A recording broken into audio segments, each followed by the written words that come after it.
First of all, I'm very humbled to be here today. I've had the opportunity to lead EX transformations now 3 times. So I call that a hat trick within different industries. So both in IT, pharma, and now I'm doing financial services. I've been working within HR for the last 17 years, and 8 years I've been leading employee experience.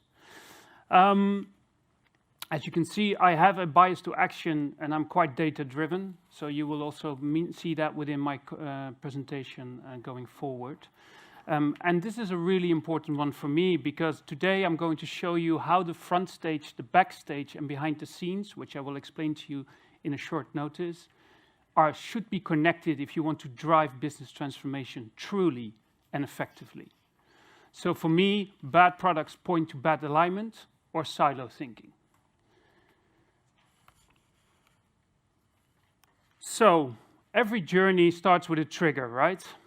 Our trigger was a cost transformation program, a very ambitious cost transformation program, just before UBS was, let's say, acquiring us, if I formulate it in the right way. That transformation program was launched about a year ago and had a very, very clear goals. There were 3 goals there, which was 1, to restructure one of our business lines, which was the investment bank, to reallocate the wealth that was in the investment bank to our other lines. So for the ones that don't know Credit Suisse, let me quickly tell you that too. We're an international bank, and we provide financial services in the areas of wealth management, asset management, investment banking, and retail banking. We have quite a big footprint within Switzerland with our branches. And there was another one, which was about our our cost revenue ratio, which basically was to really lower that down significantly. We had to bring down the costs with 1.5 billion, and also bringing our revenue cost ratio down with another 12%. To give you a bit of an idea, we were over 100, whereas the normal one is around 80% for other banks. Now, a revenue cost ratio basically means your costs are much too high for the revenue that you are, of course, gaining, right? The reason for that is because of a lot of complex tools, systems, and also people that are doing a lot of manual work.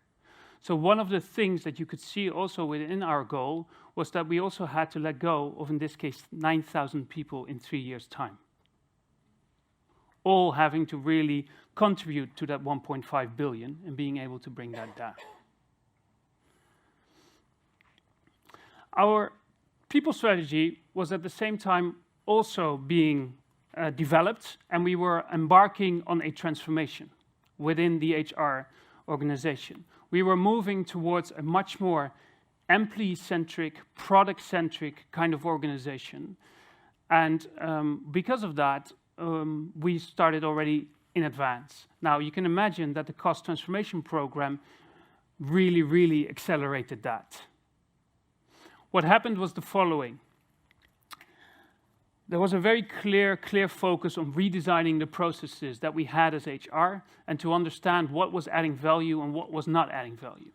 I took that opportunity and started talking to our HR executive committee and basically said to them, if you decide to do process redesign in the way that you always do it, within the next 1 to 2 years, you will end up where you're starting now, and you will also have minimized the cost not very significantly. And so therefore, you need to do something different. You need to start looking at it through the lens of the employee experience. You need to start with the experience. You also need to start understanding and mapping out all the institutional knowledge that is within your organization to really understand and have visual assets so that we start talking and speaking the same language. They said, okay, fine. So how would you do it then? I said, I need a group of people which you would put into an agile pool. They come and report into me, and then I will set them up into projects, agile project teams. We will look at the areas where we have basically the biggest opportunity to really, really lower operational costs and to really, in a joint way, decide which areas those are. So the first thing they said, okay, fine, but you can't hire. I said, oh, okay, good. So what then? We will sweat out people out of your organization, so out of the existing organization, we will sweat HR professionals out, and we will put them into the Agile pool, and then you can start leading them. I said, that's good. I've got 4 criteria, and I like to select them. You can nominate them, but I'll select them. So I'll do interviews, and then after that, we will have a conversation. And if I think that these people are not fit for purpose, I will say no. And they said, okay, fine, yeah, good. So I wanted to have people with an innovation mindset, which meant that they really are able to learn. They are able to really not take themselves that seriously. They're also able to understand when they make mistakes and learn from that. It's a really important one for me. Data-driven. They need to be able to say, okay, wait, this is an opinion. Let's do an experiment and get the data to really make sure that this becomes a fact. I always keep on saying, everybody can make really nice PowerPoints. Probably today you've seen a lot of nice PowerPoints. Everybody can really also present pretty well. Nonetheless, if you haven't done an experiment, if you don't show me the data, that's showing to me that that's actually true for a large group of people, it's just a PowerPoint with an opinion. Then they also, preferably, should have had Agile project experience. I can tell you, they didn't have that. So I had to do something about that. And they need to have the ability to develop a T profile. What I mean with that is they need to have curiosity. They need to have curiosity in what is the language that marketing talks? What are the concepts that marketing uses? Oh, wait a second, IT, what are these systems? Really wanting to understand it, understanding the language, and being able to make the bridge. Because they needed to be working cross-functionally, as you can imagine. So the processes that we had as a focus after talking to the HR executive committee were 5. First one was recruitment. It's a really important one for us, and we thought there's a lot of impact to be gained there. The second one was advisory services, or as the way that we call it is manager advisory. It basically means all the products and services that we as HR deliver to our line managers. So that means your service delivery model, but it also means your content experience, your channels, and your technology. That was all in scope.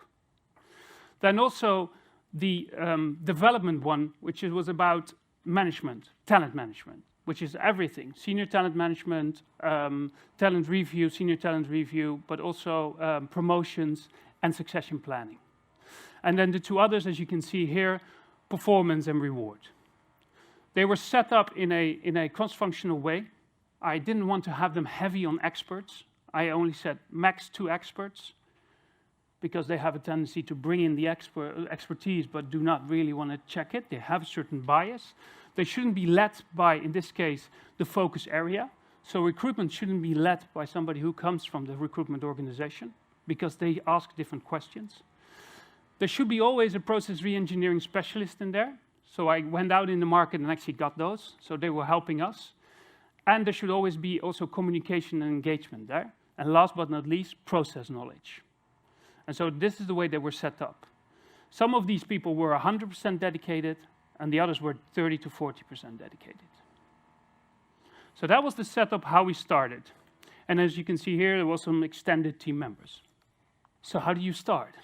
Because as you can imagine, process redesign, how do you do that? And being head of employee experience, one of the first things I could have done is said, okay, let's first and foremost understand the experience. But that's not going to tell me how our organization is organized. It's not going to tell me what that process redesign really needs to do. And it's also not going to tell me where in the HR organization things are not going well. Because it only shows me the front stage, and I will show you that. So I needed to understand the experience, yes, but that shouldn't stop there. It should actually help me then to also understand how do we as HR deliver.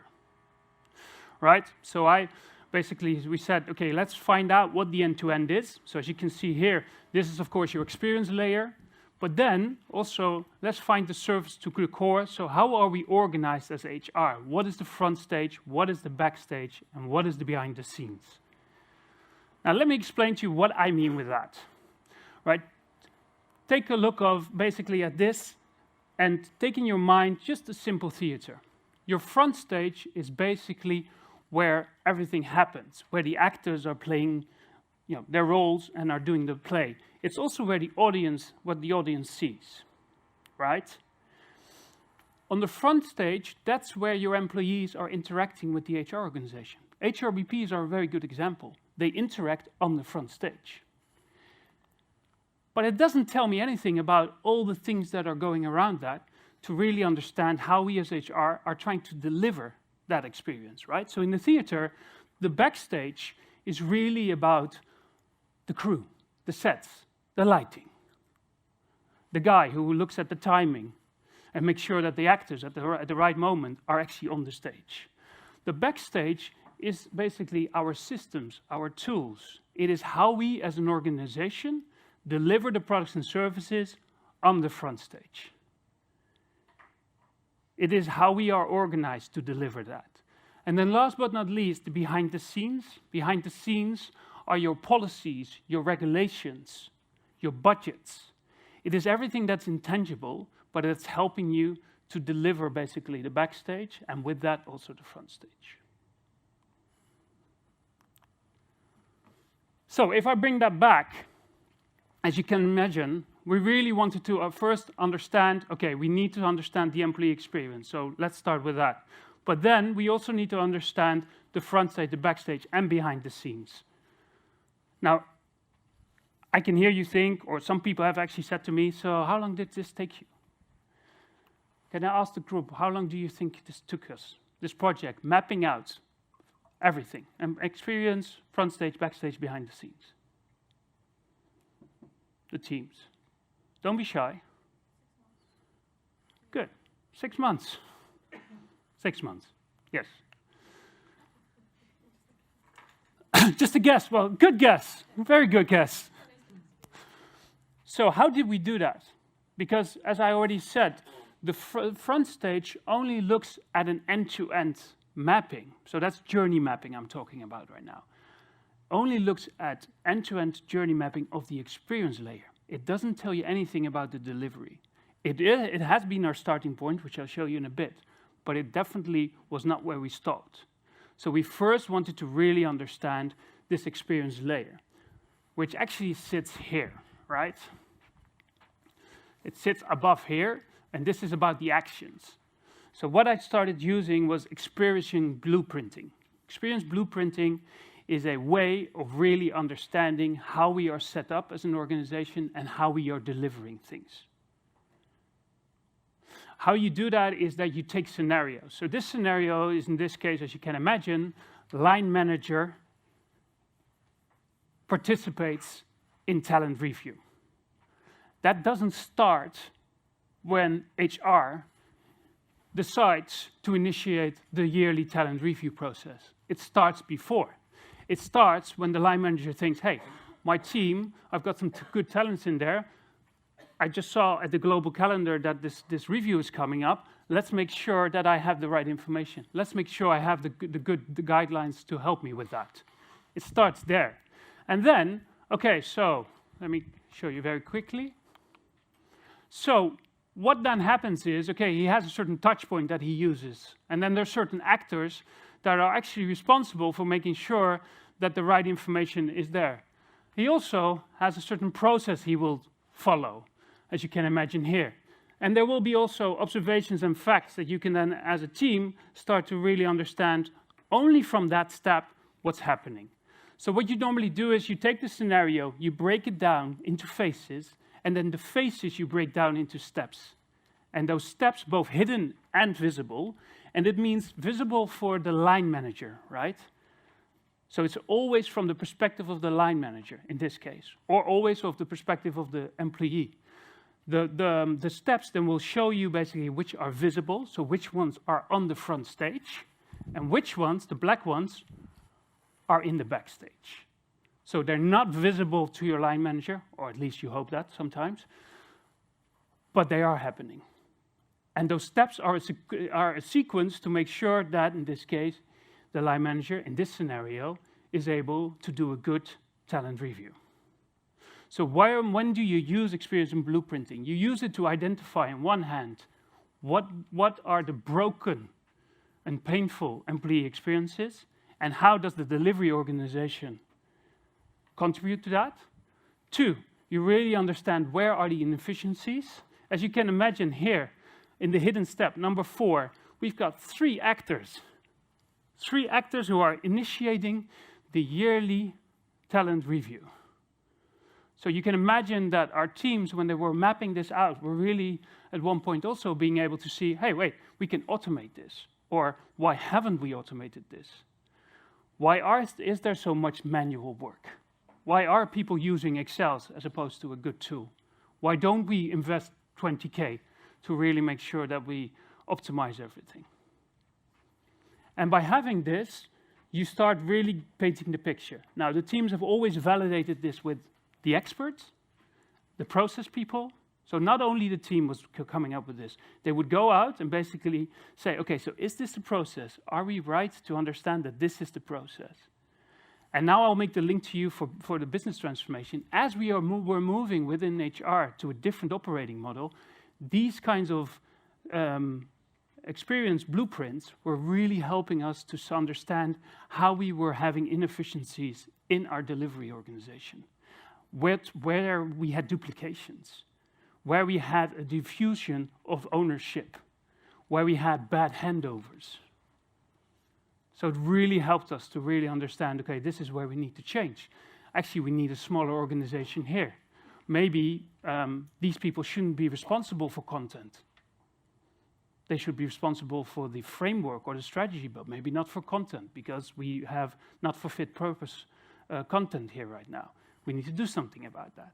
So it really also helps you to understand from a line manager's perspective and from an employee perspective, how you are performing as HR, how you are performing as an organization.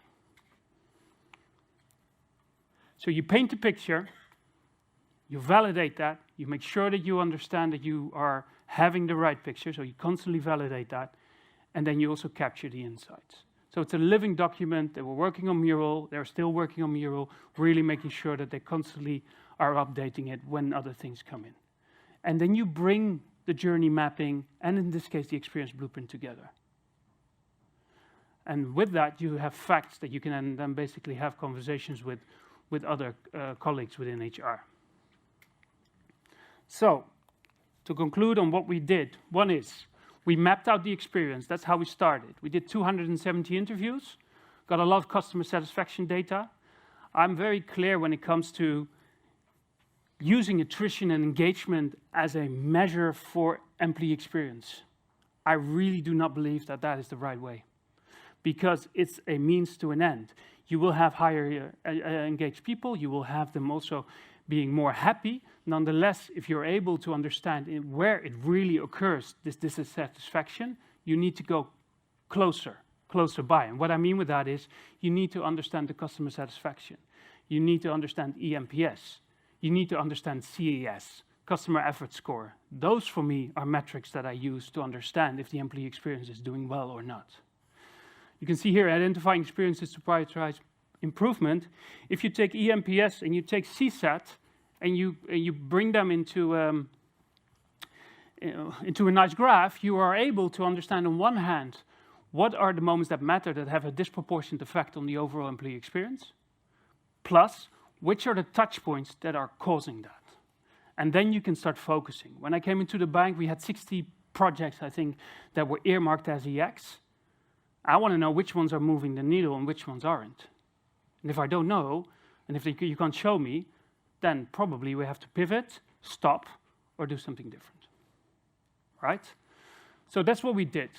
We also got operational data and basically had enough sets of data to triangulate, because that's really important. If you only have 2 sets of data, I think Patrick can also talk about that. If you only have 2 sets of data, you're not really going to be having a level of confidence, also not to your senior stakeholders, to say, okay, these are really insights. You need to be able to triangulate the methods and triangulate also in the sets of data. So we then done that. So we converted that into insights. Now this is the 1,200 plus pain points. That sounds like a lot, and it is. And it's only, in this case, a couple of teams. So it's not all 5 of them even. I thought, okay, you know, I'm talking to people, let's give it a bit. So 1,200 pain points. From a line manager perspective and from an employee perspective, ranging from the content is not written for me. It has too much expert language. You know, I can't understand it. I can't find it.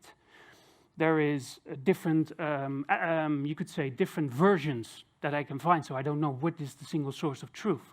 To when I try to really do, when I really try to find, in this case, support with a transformation, I'm being redirected to advisory. It's ranging from that kind of things. But it also allowed us, I'll give you a quick example, to really then really pinpoint the biggest problems within the system. Manager advisory. Manager advisory, we found out, has a diluted routing model. Why? Manager advisory basically is that you have your tier 1, tier 2, tier 3, and tier 4 service delivery model, right? So you have your self-service, then you have the agents, then you might have advisors, and then at one point you'll have the HRBPs. Well, we have a diluted routing model. Why? Because we got shotgun behavior from the manager. He's shooting in, trying to find all kinds of channels to get his problem solved. 2, limited deflection from the HRBP population. Right? So then you can have a conversation about that. So do we have too many entry points? So that really, really helps. And then last but not least, you also map out the delivery. So we did now 25 scenarios, experience blueprinting 25 scenarios, and they're actually building more and more right now. We've had now a backlog of strategic and tactical improvement opportunities. Tactical go back into the business. So I report into our head of HR transformation, and basically with him and the sponsorship, which is the executive HR committee, we decide which ones are tactical and which ones are strategic. We align on that. The ones that are tactical go back into the organization and can be solved quite quickly, right? So we hand them over, and then the strategic ones, they need to be ideated on. They need to be thinking a little bit more, so that's where the teams take them forward. And then we convert them to solutions, right? So we build the prototypes, we build the solutions, we basically find out if that is right, again, on the basis of data. And then when they are working, we scale them. So, 3 lessons that I learned when I was driving these transformations, and I'm still doing that. Actually, just so you know, as the merger with UBS, I'm now leading the integration from a process and policy point of view. Because transformation and integration are two sides, or basically are 2 sides of the same coin. The only thing is, what you need to do is you need to channel the capabilities in a different way. And so it made a lot of sense for them, as we were already mapping the processes, as we are having process maps, that we would also take that forward and basically drive the integration from a process and policy standpoint. 3 lessons very quickly. Productize HR, and what I mean with that is we really, really need to start developing products and services that are human-centric and that are fit for purpose. And we need to also take product management lifecycle and product management approaches and start embedding them within HR. I always say that as HR, if you take yourself as you look at HR as an organization, and you look at the feedback you get from your employees, and I'm talking about EMPS or CSAT, you look at that, would you still be in business? Because employees do not have the luxury to say, actually, this is not really fit for purpose. They need to just take it, and they need to take it as it is, right? If you're a customer, you can go to, and you're with Amazon, you can say, oh, I know, this is not working for me, I'll go to another company.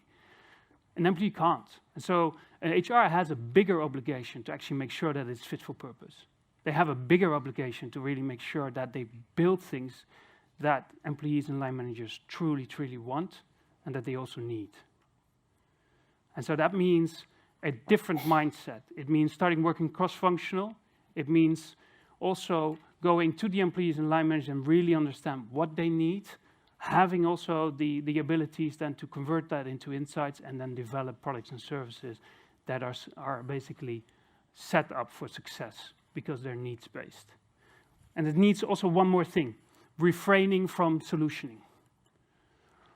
Design thinking, service design, the only thing it does is it helps you to refrain from solutioning. We humans are wired for solutioning. If you take 100 people, 66 will have a natural inclination to move to solution space straight away. So design thinking and service design are not just nice to haves. They are a necessity to make sure that we refrain from solutioning. Because if you tell me this is the problem, I know the solution, I get a bit feeble. Because if it's for a customer or if it's for a line manager or a manager or an employee, I need to know where the data is that you've come with that solution. And if you don't have that data, again, I get a bit feeble. Skin in the game. This is also something.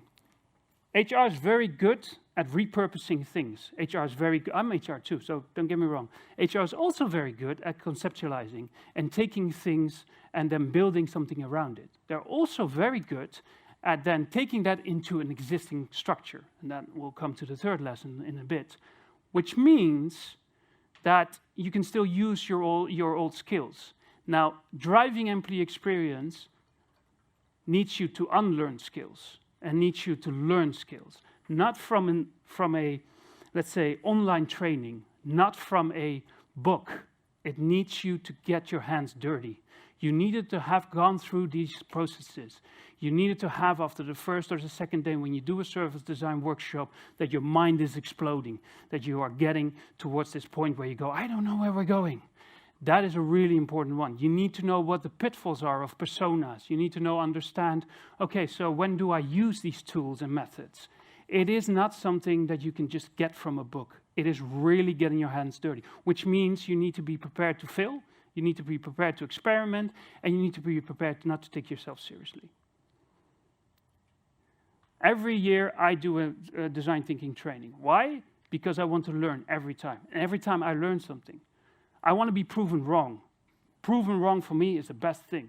If I do an experiment and I find out that I'm actually wrong, my assumptions are wrong, I'm happy.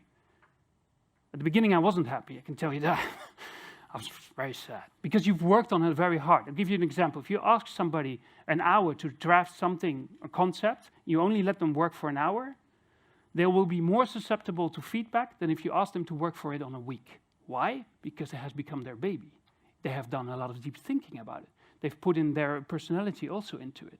So can you imagine going back to these people after they've been working on processes and systems and tools for at least 3 years? The home matters. Employee experience, where it sits, really, really matters. And the reason why I'm saying that is because it often sits within a structure. The HR organization, like the David Ulrich one, is really, really set up in a functional and a vertical way. That cramps the style of EX, as I say. Why?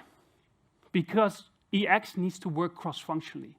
It needs to branch out. It needs to connect to UX. It needs to connect to CX. It needs to connect around the whole organization. But it has been a little bit of a stepchild.